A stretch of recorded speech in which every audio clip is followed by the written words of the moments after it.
¿Qué pasaría si una de las historias más extrañas del Caribe no estuviera en una isla, sino bajo el agua? No hablamos de un tesoro, ni de un barco hundido, ni de una leyenda contada alrededor del fuego. Hablamos de una imagen de sonar que, durante años, ha provocado una pregunta difícil: ¿qué hay realmente frente a la costa occidental de Cuba? Algunos la llaman ciudad sumergida. Otros dicen que es solo geología mal interpretada. Pero entre esas dos respuestas queda un espacio incómodo, un espacio donde la evidencia todavía no alcanza y la imaginación trabaja demasiado rápido. Este episodio no va a vender una certeza falsa. Vamos a seguir la pista, separar lo comprobado de lo especulativo y preguntarnos por qué una formación submarina puede convertirse en un problema para la historia, la ciencia y nuestra necesidad de creer que el pasado todavía guarda secretos.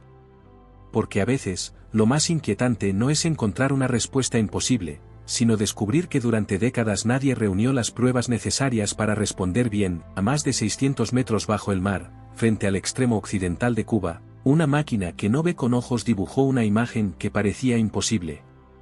No era una fotografía. No era una cámara iluminando piedras en la oscuridad. Era sonar, ecos rebotando contra el fondo, regresando a un barco y formando un mapa de sombras. Pero en ese mapa aparecieron líneas demasiado rectas, formas demasiado repetidas y espacios que algunos compararon con calles, bloques y pirámides. La pregunta nació en ese instante: ¿puede el océano esconder una ciudad que la historia nunca registró? La respuesta responsable empieza con cautela. Lo que se detectó no fue una ciudad confirmada, sino una anomalía submarina. Y esa diferencia lo cambia todo. Porque una anomalía puede ser el inicio de una revolución científica, pero también puede ser una ilusión creada por roca, ángulo, sonido y expectativa humana. Imagina estar en la cubierta de un barco, mirando una pantalla, mientras el fondo del mar empieza a parecerse a un plano urbano. Nadie escucha voces, nadie ve columnas, nadie toca una pared. Solo hay datos. Pero los datos sugieren una forma que la mente reconoce demasiado rápido. En palabras simples, el misterio no está en que alguien haya demostrado una civilización perdida, el misterio está en que algo real apareció en los datos, y todavía no sabemos con certeza qué es. El caso comenzó a finales de los años 90, cuando una empresa canadiense de exploración marina trabajaba cerca de la península de Guanacabibes. La misión no era encontrar ruinas antiguas. No era buscar una Atlántida del Caribe. Era un trabajo práctico: rastrear el fondo, localizar posibles naufragios, estudiar rutas marítimas y revisar objetos de interés económico o histórico. Entonces el sonar lateral mostró un patrón que no encajaba con una simple mancha del fondo marino. La imagen sugería volumen, orden y repetición. Para el público, eso sonaba a ciudad. Para los investigadores, el asunto era más complicado. El sonar funciona como un murciélago en una cueva: envía sonido y lee el eco. Si el fondo tiene escalones, fracturas o relieves extraños, esos ecos pueden parecer muros. Si una sombra acústica cae de cierta manera, una roca puede parecer una esquina. Por eso la primera obligación no es creer ni negar. La primera obligación es preguntar mejor. Aquí está el punto clave: en arqueología, una forma no es suficiente. Una ciudad necesita contexto. Necesita materiales, fechas, marcas humanas, relación entre estructuras y señales de uso. Sin eso, una imagen sorprendente sigue siendo una invitación a investigar, no una conclusión final. En resumen, el sonar encontró algo llamativo, pero el sonar por sí solo no puede firmar un certificado de arquitectura humana, y aquí aparece la parte que vuelve el caso más inquietante. Si aquellas formas hubieran estado alguna vez sobre tierra firme, tendrían que pertenecer a un tiempo muy antiguo, a un mundo costero que ya no existe. La profundidad no es un detalle menor, es el verdadero conflicto. Una estructura humana a esa profundidad obligaría a explicar cuándo fue construida, quién la construyó y cómo terminó bajo tanta agua. Las civilizaciones conocidas de Mesoamérica dejaron templos, ciudades, cerámica, inscripciones, caminos, calendarios y huellas materiales. Pero una supuesta construcción bajo el mar de Cuba, si fuera humana, tendría que encajar en un periodo mucho más difícil de defender con las pruebas actuales. Por eso muchos especialistas no aceptaron el salto directo hacia Ciudad Perdida. El hallazgo era interesante, pero no suficiente. Y sin embargo, tampoco desapareció de la imaginación pública. Porque los grandes misterios sobreviven precisamente cuando quedan entre dos fuerzas, una explicación normal que todavía no convence del todo y una explicación extraordinaria que todavía no puede probarse. Ahí nació la tensión de este caso. Lo simple es esto, la profundidad convierte el caso en una puerta cerrada. Detrás de esa puerta puede haber geología extraña, error de interpretación o una historia humana incompleta. Pero todavía no tenemos la llave. Si te interesan los misterios históricos analizados con datos y sin vender conclusiones fáciles, suscríbete al canal. En este viaje no vamos a declarar una ciudad perdida por emoción, pero tampoco vamos a ignorar una pregunta solo porque incomoda. Hasta aquí, la historia parece avanzar como cualquier gran misterio, una señal extraña, un lugar remoto y una pregunta que nadie puede cerrar. Pero el siguiente paso es más importante que la emoción inicial. Porque antes de preguntar quién construyó algo, primero hay que preguntar si realmente fue construido. Y en el fondo del mar, esa diferencia puede ser extremadamente difícil de ver. Antes de imaginar una civilización borrada por el mar, hay que aceptar una verdad incómoda. El océano puede fabricar imágenes que parecen hechas por manos humanas. Dale like si quieres más investigaciones donde el misterio y la ciencia se enfrentan. Y comenta qué te parece más probable, rocas extrañas, datos mal interpretados o una pista real del pasado. En la superficie, el mar puede parecer vacío. Pero debajo existe un paisaje completo, montañas, valles, cañones, plataformas, derrumbes y fallas que se han formado durante millones de años. Cuando el sonar pasa sobre ese mundo oscuro, no lo traduce como nuestros ojos lo verían. Lo transforma en contrastes. Lo alto aparece de una manera, lo bajo de otra, las sombras se alargan. Las pendientes se exageran y una línea de roca puede convertirse en una frontera casi perfecta. Por eso una imagen submarina no se interpreta como una fotografía común. Necesita contexto geológico, mediciones repetidas, cámaras, muestras y revisión independiente. En el caso cubano, la tentación fue inmediata, ver calles donde quizá solo había fracturas, ver pirámides donde quizá había relieves, ver intención donde quizá había erosión. Pero tampoco se puede descartar todo con rapidez. Si los ecos se repiten, si las formas aparecen en un área extensa y si varios datos apuntan al mismo lugar, el misterio merece atención. Lo más difícil es mantener la mente en equilibrio. El creyente ve una ciudad antes de tiempo. El escéptico ve una roca antes de mirar con cuidado.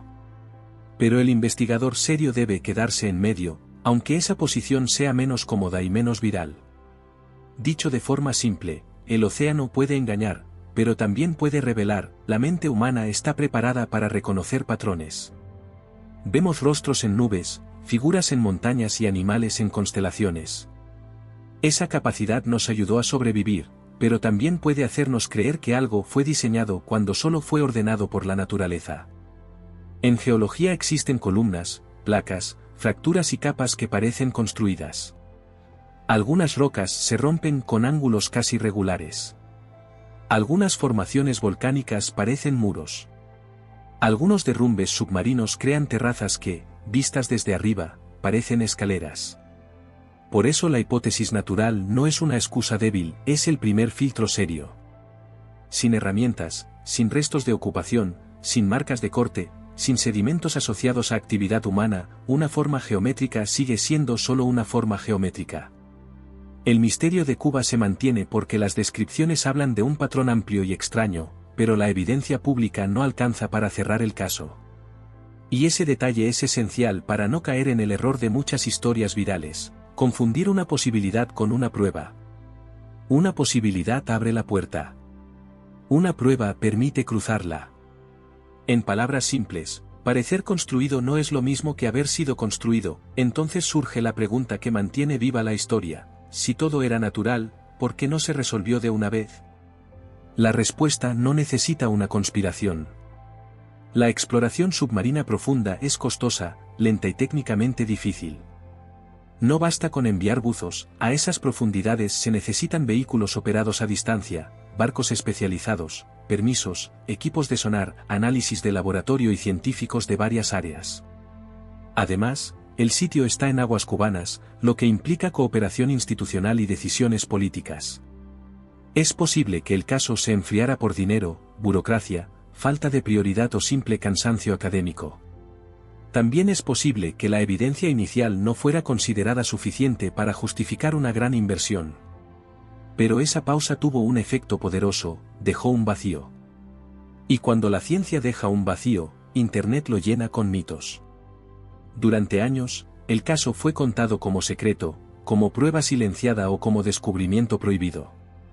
Pero muchas veces lo que parece silencio también puede ser falta de presupuesto, falta de acceso o falta de datos concluyentes. La explicación sencilla es esta: que no se investigue más no prueba que haya algo oculto, pero sí demuestra que la pregunta quedó abierta demasiado tiempo. Todo misterio que permanece sin respuesta termina dividido en teorías. Y en este caso, las tres explicaciones principales son incómodas por razones diferentes. Escribe en los comentarios cuál teoría te parece más lógica. Tu opinión importa porque este tipo de casos vive precisamente entre la duda, la evidencia y la interpretación. La primera teoría es la más prudente: formación natural. Según esta idea, las supuestas estructuras serían rocas fracturadas, terrazas submarinas, bloques desplazados o efectos combinados de fallas, erosión y sedimentación.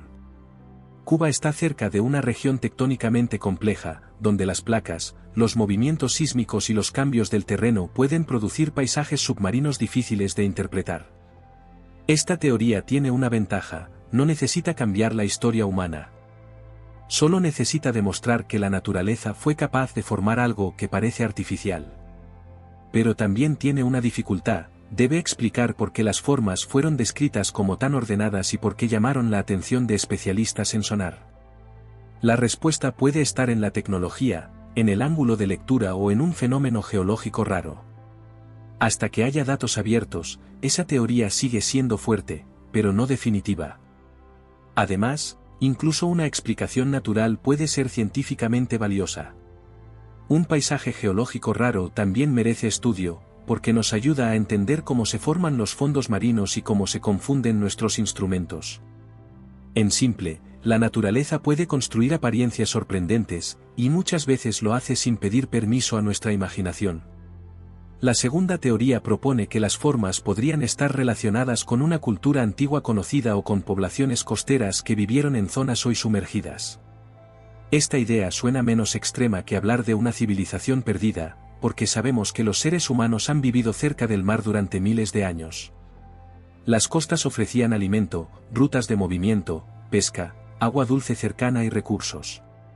También sabemos que, después del último periodo glacial, el nivel del mar subió y cubrió grandes extensiones de tierra. El problema es que una posibilidad general no es una prueba local. Que muchas costas antiguas estén bajo el agua no demuestra que en ese punto de Cuba hubiera una ciudad. Para sostener esa teoría harían falta objetos, dataciones claras, restos de herramientas, capas de ocupación, estructuras internas y estudios publicados. También habría que explicar cómo encajaría esa población con lo que sabemos de las migraciones, tecnologías y asentamientos antiguos de la región. No es imposible que existieran comunidades costeras hoy desaparecidas, pero una comunidad no es automáticamente una ciudad monumental. En términos simples, el mar sí cubrió mundos antiguos, pero cada mundo perdido debe probarse por separado. La tercera teoría es la más seductora y la más peligrosa: que se trate de una civilización desconocida, anterior a las culturas registradas en la región, borrada por el ascenso del mar. Esta idea atrae porque toca una pregunta profunda: ¿y si nuestra historia empezó antes de lo que creemos? Pero también exige un estándar de prueba mucho más alto. Una civilización capaz de levantar estructuras grandes dejaría señales, herramientas, residuos, organización espacial, marcas de trabajo, restos orgánicos, caminos, patrones de asentamiento y materiales que puedan estudiarse. No basta con formas geométricas en un mapa submarino. Si algún día se encontraran pruebas claras, el impacto sería enorme, obligaría a revisar la arqueología costera y a mirar con más atención los fondos marinos. Pero por ahora, afirmar eso como hecho sería irresponsable. El peligro de esta teoría no está en imaginarla, imaginar hipótesis también forma parte de la curiosidad humana. El peligro está en venderla como respuesta antes de que exista la evidencia. La explicación simple es esta: una civilización desconocida sería una posibilidad extraordinaria, y las posibilidades extraordinarias necesitan pruebas extraordinarias. Después de mirar las posibles explicaciones, queda claro que ninguna respuesta es completamente cómoda. Si es natural, el caso muestra lo fácil que es convertir una imagen ambigua en mito. Si es humano, abriría una conversación arqueológica enorme. Y si todavía no podemos saberlo, entonces el verdadero problema no es el fondo del mar, sino nuestra falta de datos. Con los años, la historia de la supuesta ciudad submarina de Cuba se volvió más grande que la evidencia disponible. Cada nueva versión añadió detalles, estructuras más enormes, mapas más precisos, proporciones matemáticas, reescaneos recientes, resultados espectaculares y conclusiones cada vez más fuertes. Pero aquí hay que ser muy cuidadosos. Algunas afirmaciones modernas sobre mediciones recientes, proporción áurea o nuevos estudios concluyentes no cuentan con una confirmación pública sólida y verificable. Eso no significa que todo sea falso, significa que no debe presentarse como hecho. En la investigación seria, una afirmación no gana fuerza por sonar impresionante. Gana fuerza cuando otros expertos pueden revisar los datos, repetir el análisis y encontrar el mismo resultado. La historia de la ciencia está llena de errores nacidos de una emoción comprensible, querer que una explicación extraordinaria sea cierta. Pero la ciencia no se construye sobre deseo. Se construye sobre datos que resisten el examen. En resumen, el misterio real puede ser fascinante, pero las versiones virales pueden inflarlo hasta convertirlo en otra cosa. Aún así, el caso toca una cuestión legítima y mucho más grande. Durante el final de la última edad de hielo, el nivel del mar subió y muchas zonas costeras antiguas quedaron sumergidas. Eso significa que una parte importante del pasado humano pudo desarrollarse en lugares que hoy están bajo agua. No se necesita imaginar una Atlántida para aceptar esto. Es una posibilidad arqueológica razonable: campamentos, rutas, aldeas, zonas de pesca y asentamientos costeros pudieron desaparecer bajo el mar. El problema es que investigar esos lugares exige tecnología costosa y mucho tiempo. Por eso la arqueología submarina todavía puede guardar sorpresas. El caso cubano funciona como símbolo de esa frontera, no prueba una civilización perdida, pero nos recuerda que la historia humana no está completa si solo miramos la tierra seca.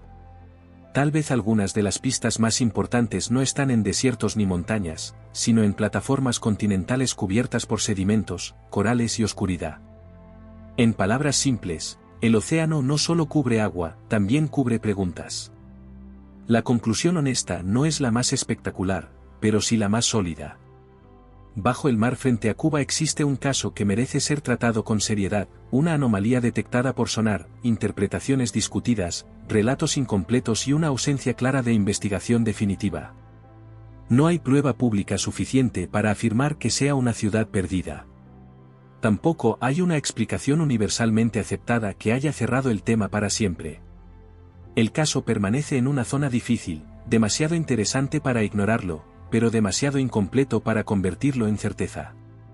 Y quizá esa sea la verdadera lección. La ciencia no avanza creyendo todo, ni negándolo todo.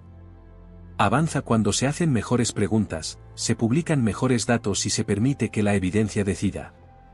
Hasta entonces, esas formas seguirán en la oscuridad, esperando que alguien vuelva con la paciencia, los recursos y la transparencia necesarios para mirar de nuevo.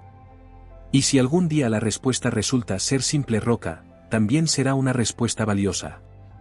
Pero si la respuesta resulta ser otra cosa, entonces el fondo del mar habrá conservado una de las preguntas más importantes sobre nuestro origen. En simple, no sabemos si Cuba esconde ruinas, rocas o una historia mal entendida. Pero sí sabemos que el misterio todavía no ha terminado. Antes de cerrar, conviene recordar algo: los misterios más duraderos no siempre son los que ofrecen la respuesta más fantástica, sino los que nos obligan a mejorar la pregunta. Este caso no exige fe, exige método. No exige rechazo automático, exige pruebas mejores. Y esa postura, aunque parezca menos emocionante, es la única que permite que una historia como esta sea más que entretenimiento. Si este caso te dejó pensando, suscríbete al canal, deja tu like y comparte tu teoría en los comentarios. Aquí no perseguimos mitos para creerlos ciegamente, investigamos misterios para entender qué parte de ellos puede resistir la luz de la evidencia.